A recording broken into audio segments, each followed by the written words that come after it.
کل میں نے ہمارے ایک مخلص ہیں، انہیں وہ اپنا نیا مکان بنا رہے ہیں، 3 مکان بنا رہے ہیں ان کی فیملی.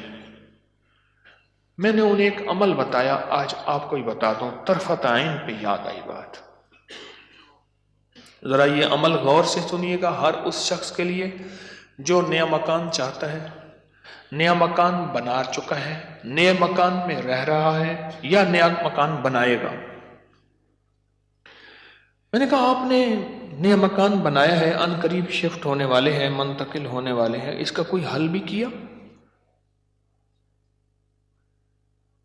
میں کہا سب سے پہلے اس نئے مکان میں 3 نقصانات ہیں، اور آپ نے ایک بات اکثر سنی ہوگی، ہمیں گھر راس نہیں آیا، مکان شفٹ کیا، یہ حادثہ، یہ واقعات، جانی نقصان، مالی نقصان، پریشانیاں، مشکلات، مسائل، ہمیں نہ لوگوں کی نظر کھا گئی، یا یہ فلاں فلاں، آپ نے سنا ہوگا. آج میں اس کا راز بتاتا ہوں، یہ ہمیشہ راز یاد رکھیے گا، اور میری یہ بات ضرور پھیلائیے گا، بتائیے گا، لوگوں کا نفع ہو جائے گا، بھلا ہو جائے گا. نیا مکان جب بھی بنتا ہے، جب بھی بنتا ہے، اور جتنا خوبصورت ہوگا، جتنا خوبصورت ہوگا، جنات کو بڑا پسند آ جاتا ہے. اب میں ایک صاحب نے مجھے ایک بات بتائی، وہ بات میں انہی کی زبان میں سناؤں گا، آپ وہ بات کی چاشنی بھی لے لیں، پھر میں بات مختصر کر کے بتاؤں گا. اما بالا کو قرآن پڑھیں دی ہے، یہاں تک سمجھ آ گئی؟ بچوں کو قرآن پڑھاتی تھی اما. تو ہم نے نیا مکان بنایا، اما نے میں ڈٹھا، اما کہندی ہے ونج حافظ کوئی درخت دی ساوی لکڑ بھنا، چمک بھنا، شاخ توڑ کے لیا تازہ. اما تازہ چاک لو کے اوپر چڑھ گئی، نیت دی مار پوے، خدا خراب کر رہے، گلو سڑو، میرا گھر تک نظر یہاں، نکلو ہی تم، نکلو نکلو. ارے اما ایسی دیواروں کو مار رہی، ایسی ایسی.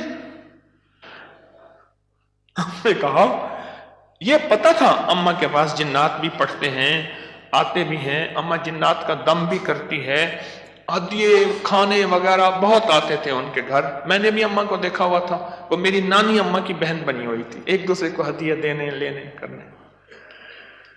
نانی اما کی طرف سے ہدیے تھوڑے جاتے تھے، ادھر سے زیادہ جاتے تھے، کہ نانی اما کی جیب سے جاتے تھے، ادھر سے ہدیے آتے تھے، تو اتنے ہوتے تھے کہ وہ تقسیم ہوتے تھے.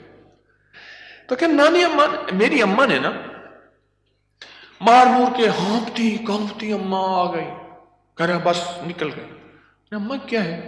کہہ رہے نیا مکان بنایا، ان کو اچھا لگا، گزرے جا رہے تھے، اوپر جو سیڑھیوں کی بمٹی تھی وہاں جا کے انہوں نے اپنا ٹھکانہ لگا دیا، مٹی لینے پہ ہاں اپنی اپنا سامان لگا رہے تھے، تو مجھے نظر آ گئے، نکال کے آئی ہوں. اچھا یہ ایک نہیں کئی واقعات ہیں. آپ کے گھر میں بہترین گھر بنا، بہترین گھر بنا، اور آپ کے گھر میں گندی کیچڑ کے 5-10 کتے، جو گرمیوں میں نا آپ نے دیکھا ہوگا نالیوں میں کتے بیٹھے ہوتے ہیں، بڑی ساری زبان نکال کے ہانپ رہے ہوتے ہیں، گندی نالی میں پانی گزر رہا ہوتا ہے تو ان کا جسم کچھ ٹھنڈا ہوتا ہے. وہ گندی نالی والا کتا جب اٹھ کے نا اپنے بدن کو چھاڑتا ہے تاکہ کیچڑ وغیرہ، آپ کے گھر میں کتوں کا ریوڑ گھسائے گندے، تو گھر میں کیچڑ ہوگی یا عطر کی بارش ہوگی؟ بدبو، غلاظت، نجاست، خباثت، یہی کچھ ہوگا اور کیا ہوگا. جس گھر میں شیاطین آ جائیں اور شیاطین کا پورا قافلہ آ جائے اور فیملی آ جائے، جو کہ ہر بیت الخلاء میں ہوتی ہے، خبث اور خبائث، مذکر اور مؤنث، مائی اور جوان، ہر بیت الخلاء میں ہوتے ہیں.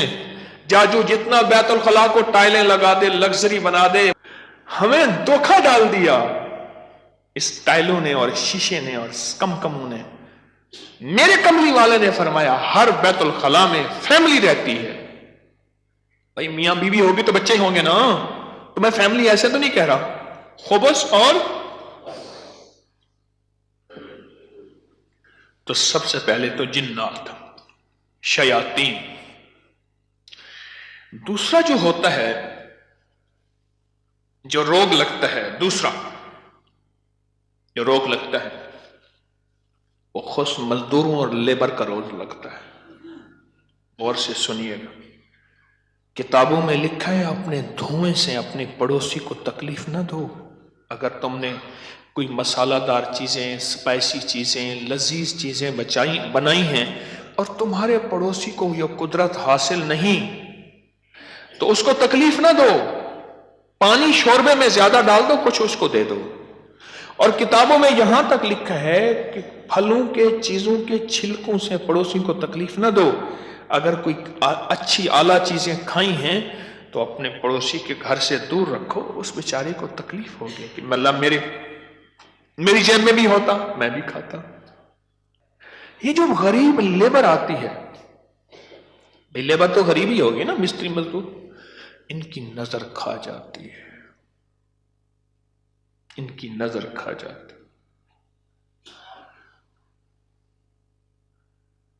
میں نے بکریاں رکھی، 8 بکریاں تو ذبح ہو گئی اور لیبر کھا گئی، 9ویں جو ہے آخر حرام ہو گئی. اور چھری کے نیچے بھی نہیں آئی. میں نے کہا نکالو یہاں سے بکریاں. 8 تو چھری کے نیچے آئی اور 9ویں جو ہے وہ خود حرام ہو گئی. اور تیسری اور آخری چیز، یہ میں آپ کو کہتا نا گھر راس نہیں آیا، یہ میرے پاس بہت واقعات آتے ہیں. اس کی نظر ہوتی ہے، لیبر کی ہوتی ہے. اور بعض بندے ایسے ہوتے ہیں، اب تو سائنس ایول آئی اور بیڈ آئی پہ جاؤ، میرا لفظ لکھو سوشل میڈیا پہ، نیٹ پہ، پتہ نہیں کہاں، فیس بک پہ، ایول آئی، بیڈ آئی. اب تو پوری دنیا کی سائنس نظر بد پہ پاگل ہو چکی ہے. پہلے کہتے تھے یہ ان کی قصے کہانیاں ہیں. ارے میرے کملی والے نے فرمایا، اور سائنس اس کی ریسرچ کو کہے سچ نہیں ہے تو ہو کیسے سکتا ہے؟ ہو کیسے سکتا ہے؟ حضرت علی کرم اللہ وجہہ کے فرامین بہت زیادہ نظر بد پہ، حسنین کریمین کے فرمان بہت زیادہ، آل رسول اصحاب رسول کے فرمان بہت زیادہ، واقعات بہت زیادہ، تجربات بہت زیادہ. اور تیسری اور آخری چیز انہیں میں نے بتائی کہ بعض اوقات ہم اپنے رزق حلال سے کسی سے سامان لیتے ہیں اور اس کا رزق مشکوک ہوتا ہے، اس نے کاروبار مشکوک رزق سے کیا ہوا ہے، اس سے میٹیریل لے رہے. غور سے سمجھے گا، باریک نقطہ ہے. ہم نے اس سے جو میٹیریل دیا وہ رزق مشکوک ہے اس کا. اس کی دلیل میں دیتا ہوں آپ کو. میں ایک بات کہا کرتا ہوں، آپ نے شاید سنی ہوگی کہ اگر میں محسوس کرتا ہوں میرا رزق مشکوک ہے تو اس مشکوک رزق سے کبھی روزے نہ رکھنا. میں آپ کو اکثر عرض کرتا ہوں کسی ایسے بندے سے جس کا رزق طیب طاہر حلال ہے اس سے ادھار لے لے. ٹھیک ہے؟ اس سے ادھار لے کر جس کا رزق طیب طاہر حلال ہے اس سے روزے رکھ اور اپنے پیسوں میں سے وہ ادھار چکا دے. رزق کا اثر ہوتا ہے. ایک بزرگ کہتے ہیں میں نے دعوت کھائی 1 مہینے تک میرے جی میں آیا کہ میں کوئی گناہ بدکاری کروں. صرف ایک دعوت کھائی تھی. واقعات یہ 3 عوامل ہیں، 3 فیکٹرز ہیں بڑے جو گھر کے اندر کہتے ہیں کہ گھر راس نہیں آیا. اس کا حل کرنا ہے صدقات، خیرات، اعمال، تسبیحات اور ذکر کے ذریعے. اس کا حل کرنا ہے صدقات، خیرات، اعمال، ذکر اور تسبیحات. اس کا حل کرنا ہے. اب یہ سنتے جائیے، غور سے سنیے گا، توجہ سے. نئے گھر میں جب بھی داخل ہوں سب سے پہلے تو یہ سوچیں کہ میں گھر کس رزق سے بنا رہا. یاد رکھیے گا مشکوک رزق. یہ آپ نے ایسا موضوع چھیڑ دیا کہ اس موضوع کو مجھے کچھ بتانا پڑے گا. سب سے پہلے تو یہ ذہن نشین رکھیے گا، رزق مشکوک کبھی زندگی اور نسلوں میں چین سکون نہیں دے سکتا، کبھی نہیں دے سکتا۔ وہ کیسے ہوگا؟ اس کے میرے پاس واقعات ہی واقعات۔ میں ایک چھوٹا سا صرف واقعہ سناتا ہوں، میں نے کئی واقعے دیکھے۔ پتا چلا کہ بیٹا فوت ہو گیا خودکشی میں، گرمی تھی، گھر تھا بڑا سارا، یعنی ادھر بھی گھر کے لون تھا، باغیچہ تھا، ادھر بھی باغیچہ تھا، بڑا بہترین گھر بنا ہوا تھا۔ اس وقت محسوس ہو رہا تھا یہ گھر کو بنے 35-40 سال ہو گئے۔ چارپائی جو پڑی تھی تو ہمارے ہوتے ہوئے دھوپ آ گئی، تو چارپائی کو میں نے گھسیٹا اور ایک بیل تھی بڑی خوبصورت، اس کے نیچے لے گئے۔ ایسی وہ بندہ رو رہا تھا، وہ اپنے علاقے کا مجسٹریٹ تھا، میں نے اس کی مجسٹریٹی دیکھی ہے۔ بٹھے والے کو حکم تھا کہ اتنی اینٹیں پہنچانی ہے ورنہ بٹھا کسی شکایت کی وجہ سے سیل ہو جائے گا۔ سیمنٹ والے کے ذمے تھے کہ اتنی سیمنٹ کی بوریاں پہنچانی ہے ورنہ تو 2 نمبر سیمنٹ بیچ رہا، تجھ پہ آبجیکشن لگ جائے گا۔ ریت والے، اینٹ والے، ہر میٹیریل والے کے ذمے تھا کہ تو نے پہنچانا ہے۔ بہترین مکان بنا، بہترین مکان بنا۔ اس گھر میں رہا اور کبھی سکھ کا سانس نہ لے سکا۔ بیوی مر گئی، بیٹا اڑ گیا کہ میں نے ماں کو گھر میں دفن کرنا ہے۔ جو گھر کی پچھلی طرف کا باغیچہ تھا وہاں ماں کی قبر تھی، اور خودکشی مر کے کہنے لگا مجھے ماں کے قدموں میں دفن کرنا ہے۔ 2 قبریں گھر میں بنی ہوئی تھیں، بیٹھا ہوا تھا، ریٹائر، مر گیا اور پھر اس کا کوئی وارث نہیں تھا۔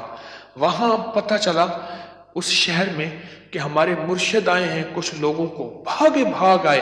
ایک بابا آیا ریٹائر، تو میں نے کہا بابا جی مرشد بس میرے گھر چلیں، دعا کر دیں، کھانا کھا لیں۔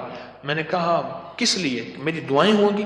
میں نے کہا ایک چیز پہ دعا دوں گا کہ اس بابے کی آپ نے خدمت کرنی ہے۔ تو خود بھی بابا ہے، اس کی خدمت کرنی ہے، اور اس بابے کی موت تک وہ بزرگ بابا، وہ بھی زندہ ہے، اس کی خدمت کرتا رہا اور وہ دعائیں دیتا رہا۔ میرے اپنے چھوڑ گئے کہ حکیم صاحب تو آیا، اور کسی کو خدمت پہ چھوڑ گیا کہ میری چارپائی دھوپ پہ پڑی ہوتی تھی، میرے اندر سکت ہی ختم ہو گئی۔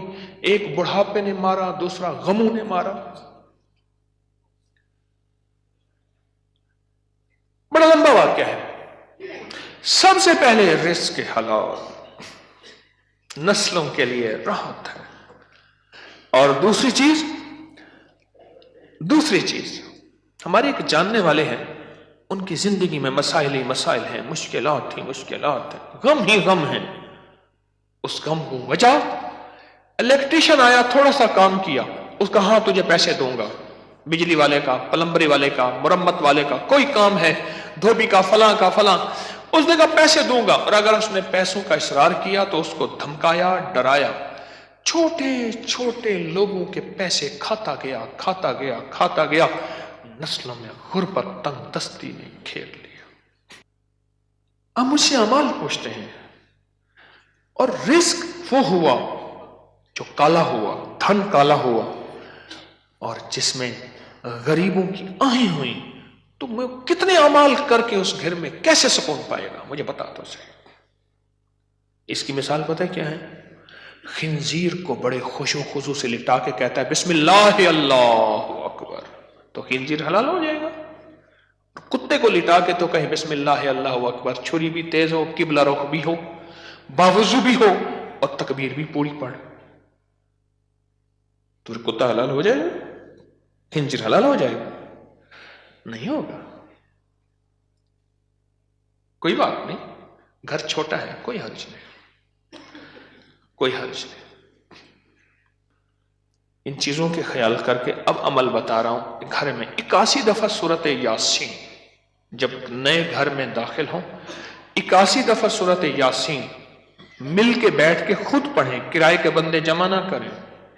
81 دفعہ سورۃ یاسین، اول آخر 7 بار درود پاک، ہر دفعہ بسم اللہ الرحمن الرحیم مل کے پڑھ لیں۔ ایک دوسرا، ہر کونے میں 11 دفعہ آیت الکرسی مل کے پڑھ لے۔ کوئی اس کونے میں گھر کا بندہ پڑھ لے، کوئی اس کونے میں، گھر کے چاروں کونے میں 11 دفعہ آیت الکرسی، اور ایک دفعہ گھر کے درمیان میں 11 دفعہ آیت الکرسی 2، اور گھر کے چاروں کونوں میں 3 دفعہ اذان، 3 دفعہ اذان. یہ جو اذان ہم نماز کے لیے کہتے ہیں، پڑھتے ہیں. ایک ہے اذان پڑھنا، ایک ہے اذان دینا. اذان دینے کے لیے انگلیوں میں اونگلیاں ٹھوسنی پڑتی ہیں، قبلہ رخ بھی ہے، مسجد ہے، منبر ہے یا چبوترا ہے. نہیں، اذان پڑھنا وظیفے کی شکل میں ہے. تو 3 دفعہ اذان چاروں کونوں میں. کتنا ہو گیا یہ؟ 3 عمل ہو گئے. میں نے 5 عمل بتانے ہیں. اور چوتھا یہ ہے کہ وہاں جا کے 1 دن، 3 دن، 7 دن یا 11 دن، 1 دن، 3 دن، 7 دن یا 11 دن اتنا پکائیں کہ لوگوں کو کھلائیں، اور خاص طور پہ ان لوگوں کو جن کو اتنا اچھا کوئی نہیں کھلاتا. کتنے عمل ہو گئے؟ 4. اور آخری عمل یہ ہے کہ گھر کو مہمان کی نیت سے بنانا ہے. شیخ الحدیث رحمۃ اللہ علیہ نے پوچھا، ماشاءاللہ بڑا اچھا گھر بنا ہے، کس نیت سے؟ حضرت بچے بڑے ہو گئے، گھر کی ضروریات بھی ہیں سارا. فرمایا تو بڑا چھوٹا بیوپاری نکلا، تو دلی کا پنجابی سوداگران کا تاجر تھا، اس نے گھر بنایا، حضرت کو بلایا تو فرمایا چھوٹا گھر بنایا. ارے تو یہ نیت کر لے کہ یہ میں گھر مہمانوں کی نیت سے بنا رہا، اور مہمان آئیں گے ان کو کھلاؤں گا، پلاؤں گا، ان کو بٹھاؤں گا، بس. اور پھر فرمایا دیکھو جیسے کوئی بندہ روشن دان رکھے، اور کیوں رکھا؟ روشنی کے لیے، ہوا کے لیے. ارے نہیں، اس نیت سے رکھ کے اذان کی آواز آئے گی. جب تک روشن دان رہے گا تیرے لیے ثواب نیکیاں لکھی رہیں گی. پھر اگلی بات جو فرمائی وہ بڑی باریک بات ہے، حساس بات ہے، وہ سن لینا. فرمایا بدترین پیسہ وہ ہے جو میٹیریل اور بلڈنگ میں خرچ ہو. جب تم مہمان کی نیت کر لے گا وہ تیرا پیسہ بہترین بن جائے گا. سمجھ گیا نقطہ باریک؟ اب وہ تیرا پیسہ بہترین بن جائے گا. اور تو نے اگر مہمان کی نیت نہ کی اور مہمان کی خدمت کا جذبہ نہ لیا، وہ تو بدترین پیسہ ہے، اللہ کے ہاں ناپسندیدہ ہے. جو میرے رب کے ہاں ناپسندیدہ ہے، اس میں سکون آ سکتا ہے، چین آ سکتا ہے، راحت مل سکتی ہے، خیر مل سکتی ہے، برکت مل سکتی ہے. کیسے مل سکتی ہے؟ اس میں تو برکت مل ہی نہیں سکتی. مہمان کی نیت کر، مہمان کی نیت کر. یہ 5 چیزیں ہیں نئے مکان بنانے کے لیے، نفع مند ہے. اور 2 احتیاطیں، ایک اور ایک رزق حرام. 5 عمل، 2 احتیاطیں، یہ نیا مکان بنانے کے لیے میں نے آپ کی خدمت میں عرض کی.